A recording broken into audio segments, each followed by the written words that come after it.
এই দেখো বন্ধুরা, আজকে বানাবো এঁচোড়ের ডালনা। তার জন্য দুটো ছোট ছোট এঁচোড় নিয়ে এসেছি, এঁচোড় দুটো কেটে নেব। প্রথমে দেখো, সর্ষের তেলটা হাতে আর বটির মধ্যে ভালো করে মাখিয়ে নেব। নিয়ে এঁচোড়টা ছাড়িয়ে ছোট ছোট করে কেটে নেব।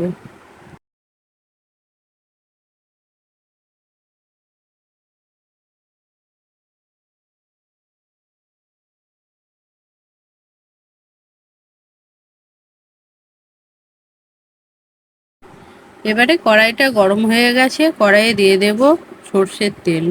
এবারে তেলটা গরম হয়ে গেছে, আলুগুলো আগে আমি হাফ সেদ্ধ করে রেখেছিলাম, আলুগুলো এবারে লাল করে ভেজে নেব। আলুটা ভাজা হচ্ছে, এদিকে আমি এঁচোড় ভাপিয়ে হাফ সিদ্ধ করে রেখেছিলাম, সেটা জল ঝরিয়ে নেব। এবারে আলুটা লাল করে ভাজা হয়ে গেছে, তুলে নেব। ওই তেলের মধ্যেই এবারে এঁচোড়টা ভেজে নেব লাল করে।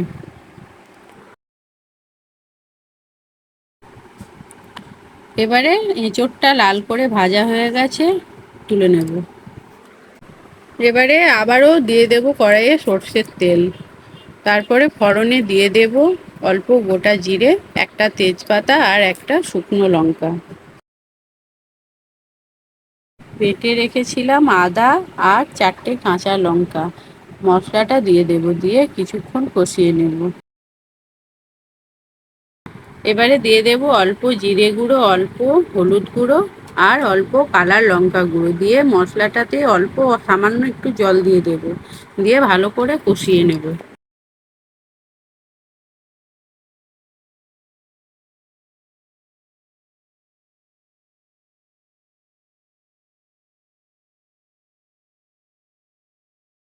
এবারে দিয়ে দেব পরিমাণ মতো নুন আর অল্প স্বাদের জন্য চিনি। এখানে দেখুন হাফ মালা নারকোল কুঁড়ে রেখেছিলাম, দিয়ে দেব, দিয়ে মশলাটা ভালো করে আরও কিছুক্ষণ কষিয়ে নেব।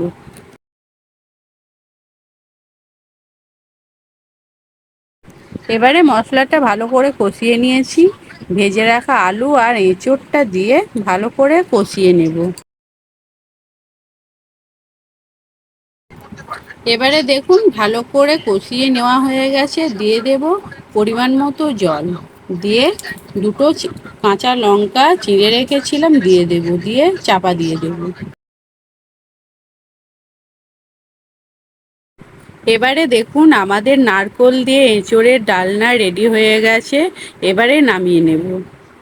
এবারে দেখুন আমাদের নারকোল দিয়ে এঁচোড়ের ডালনাটা হয়ে গেছে, ভিন্ন স্বাদের রান্না। আপনারা একবার বানিয়ে খেয়ে দেখবেন, খুব ভালো লাগবে। আমার রান্নাটা যদি আপনাদের ভালো লাগে, একটা লাইক, কমেন্ট এবং শেয়ার করে দেবেন। ধন্যবাদ।